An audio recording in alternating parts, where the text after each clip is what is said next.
Okay, guys, it is May 13, 2015, and this is the article that I mentioned in my last video that I posted on the fast track legislation back on track. I'm going to read the whole article, so I'm just warning everybody. It's somewhat long. It's long. And if you don't want to listen to me, you are more than welcome to click on the link below and read it yourself. But I am reading it so that everybody who can't read off of the computer screens gets to hear this. The 10 biggest lies you've been told about the Trans-Pacific Partnership. You can call it misleading or offering half-truths, but when push comes to shove, these are lies. This is salon.com. Salon.com, okay? This is a move in the right direction for this liberal progressive website. Thank you for calling it lies. And thank you for not candy coating what this psychopathic liar really does. He just keeps spewing the lies. Today, the Senate makes a critical test vote on the Obama administration's trade agenda, kicking off a process that the White House hopes to end with the signing of an agreement between 12 nations called the Trans-Pacific Partnership. In preparation for this vote, President Obama has been deliberately antagonizing his critics, mostly liberal Democrats. Senator Elizabeth Warren is a politician like everybody else, Obama said Friday to Yahoo News, who has, quote, got a voice that she wants to get out there. I mean, how belittling. Oh, I'm going to refrain from making my comments because it is a long article. So, framing Elizabeth Warren's concerns as insincere self-aggrandizement, those concerns, Obama added, are absolutely wrong. This is not the first time that Obama and his aides have depicted opposition on trade as deliberate misinformation designed to stir up a left-leaning political base or generate campaign contributions. My favorite is the claim that Warren is merely trying to energize a non-existent presidential campaign. It's beneath the dignity of the presidency to so aggressively paint opponents as not just wrong on the facts, but hiding the truth on purpose. Warren has responded without using the same indecorous, I'm pronouncing that wrong, sorry, tactics. Unfortunately, I don't have the same self-control. So by way of response, here are 10 moments where the president or his subordinates have lied. 40%. First lie, 40%. The president and his team have repeatedly described TPP as a deal involving nearly 40% of global GDP. This tells only part of the story. First of all, the U.S. by itself represents 22% of global GDP. A bill naming a post office would involve that much. Second, we already have free trade agreements with 6 TPP partners: Canada, Mexico, Australia, Singapore, Chile, and Peru.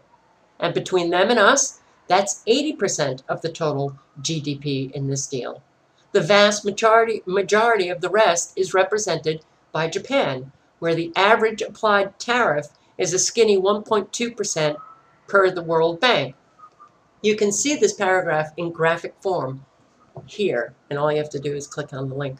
The point is that saying TPP is about 40% of GDP intimates that it would massively change the ability to export without tariffs.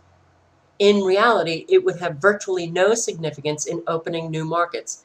To the extent that there's a barrier in global trade today, it comes from currency manipulation by countries wanting to keep their exports cheap. The TPP has no currency provisions. Number 2 lie, job creation. Saying, as the White House has, that the deal would support, quote, an additional 650,000 jobs is not true. This figure came from a hypothetical calculation of a report by the Peterson Institute for International Economics, which the institute itself said was an incorrect way to use their data. We don't believe that trade agreements change the labor force in the long run. That's the author of the report saying that. The deal is actually more about building up barriers than taking them down. Much of TPP is devoted to increasing copyright and patent protections for prescription drugs and Hollywood media content. In a trade agreement? Really? Doesn't that sound a little odd?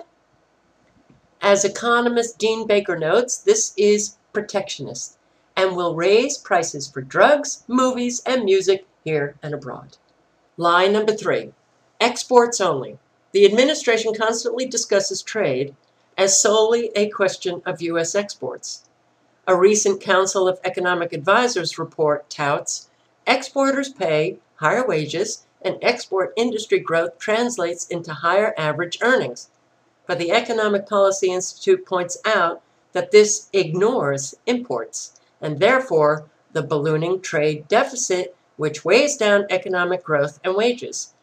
Talking about trade without discussing both imports and exports is like relaying the score of a ball game by saying, Dodgers 4. It is literally a half-truth. Recent trade deals have in fact increased the trade deficit, such as the agreement with South Korea. Senator Sherrod Brown notes that the deal has only increased exports by $1 billion since 2011, while increasing imports by $12 billion, costing America 75,000 jobs. Line number 4, most progressive. Obama has called TPP, quote, the most progressive trade deal in history.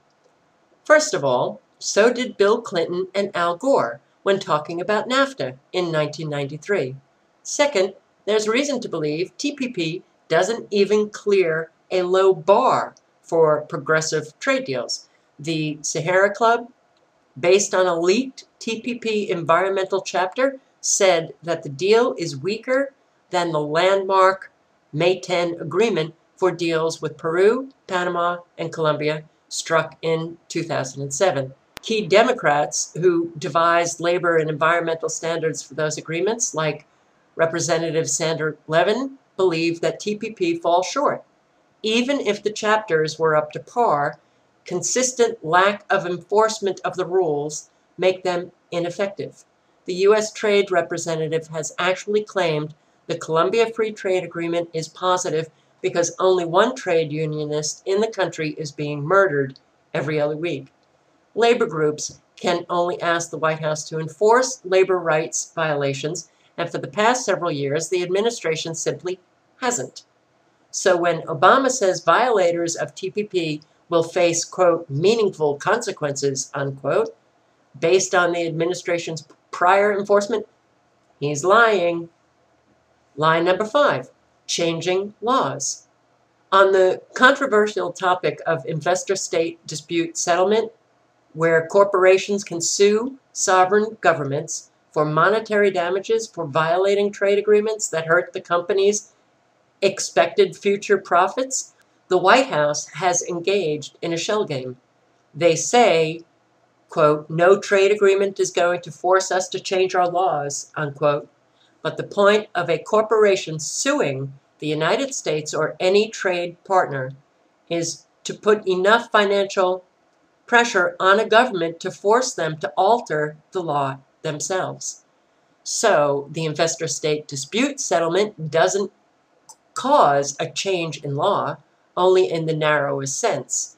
Even third-party countries have curtailed regulations in reaction to the investor-state dispute settlement rulings, as New Zealand did with their cigarette packaging law, awaiting the outcome of a dispute between the tobacco industry and Australia, a suit that continues despite an initial victory for Australia. Line number 6, never lost. The White House assumes that the only thing America cares about with the investor-state dispute settlement is the upsetting of our own laws. So they've stressed that the United States has never lost an investor-state dispute settlement. This is irrelevant. What investor-state dispute settlement does is offer bailout insurance policies to multinational corporations. If they run into discrimination or regulatory squeezing by a foreign government, they can use an extrajudicial process to recoup their investment. Workers screwed over by trade agreements have no ability to sue governments. Only corporations get this privilege. That is very dangerous.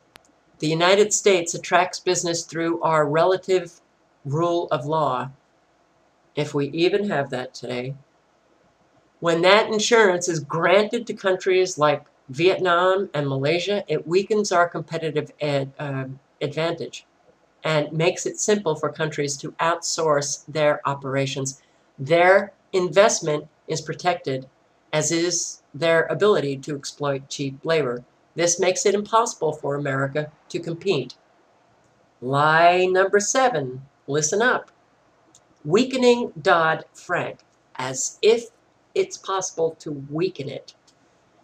Obama reacted strongly to Senator Warren's charge that a future president could overturn financial regulations or other rules through trade deals. What Obama said was, I'd have to be pretty stupid to sign a provision that would unravel signature achievements like Dodd-Frank. I suppose he is then, because modern trade agreements often seek to harmonize regulations, effectively setting a regulatory ceiling. This harmonization could, as Warren says, punch holes in Dodd-Frank without directly repealing it, by forcing regulators to roll back capital or leverage requirements. European negotiators want a trade agreement with the United States called the Transatlantic Trade and Investment Partnership to include a chapter harmonizing financial regulations. So far, the Obama administration has rejected this, while admitting the potential for regulatory harm. Treasury Secretary Jack Lew told Congress in December 2013, normally in a trade agreement, the pressure is to lower standards on regulations, and that's something that we just think is not acceptable. A future president might find it acceptable, and today's vote on fast-track authority would give trade deals an expedited process, with no amendments or filibusters by Congress, for 6 years, outlasting the current administration. Scott Walker or Jeb Bush may decide it's perfectly appropriate to undermine regulations and trade deals. I'd like to include Hillary Clinton in there. Lie number 8, stopping China. President Obama frequently cast TPP as a way to contain China. If we don't write the rules for trade around the world, guess what? China will, he said on Friday. This is so facile as to be totally meaningless. China is a major Pacific Rim economy and will have a presence regardless of our actions. As former Clinton Defense Department official Chas Freeman writes, China has been and will remain an inseparable part of China's success story. Plus, as I've written in Salon, weak rule of origin guidelines could allow China to import goods into TPP member countries without any tariffs, while freed from following any TPP regulations. Lie number 9, secret deal. Obama has, it's hard for me to even read this. Obama has angrily dismissed the notion that TPP is a secret deal, saying that everyone will have public access to the TPP text for at least 60 days before a final vote. This is not the point opponents are making. The vote on fast track would severely limit congressional input into the deal. And right now, members of Congress can only see the text in a secure room without being able to bring staffers or take notes or even talk about specifics in public. That makes the deal effectively secret during the fast track vote. Quote, the president has only committed to letting the public see this deal after Congress votes to authorize fast track. That's what Warren told Greg Sargent. The president wants to filibuster proof the bill in secret, then employ pretend transparency on TPP after that. And line number 10, just a politician. This idea from Obama that everybody opposing fast track is acting like a mere politician, aside from demonizing the concept of representing constituents, neglects the fact that he's a politician too. His interest in building a legacy, when practically nothing else has the potential to pass Congress the next 2 years, is a political interest. His possible interest in rewarding campaign contributors who would benefit from TPP is also political, or his desire to earn the respect of the very serious people who always support trade deals. Since Obama has a large platform and will not publicly debate any opponent on trade, he can float above it all, acting like a principled soul, only wanting to better the country rather than a transactional ward healer. This may be the biggest lie, that Obama is somehow superior to everyone else in this debate. Okay, well, have to give credit to Salon for actually publishing this.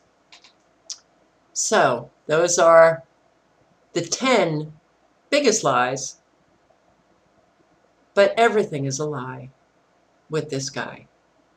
Circulate this article, please. Hopefully Americans will wake up and demand that the TPP not be passed.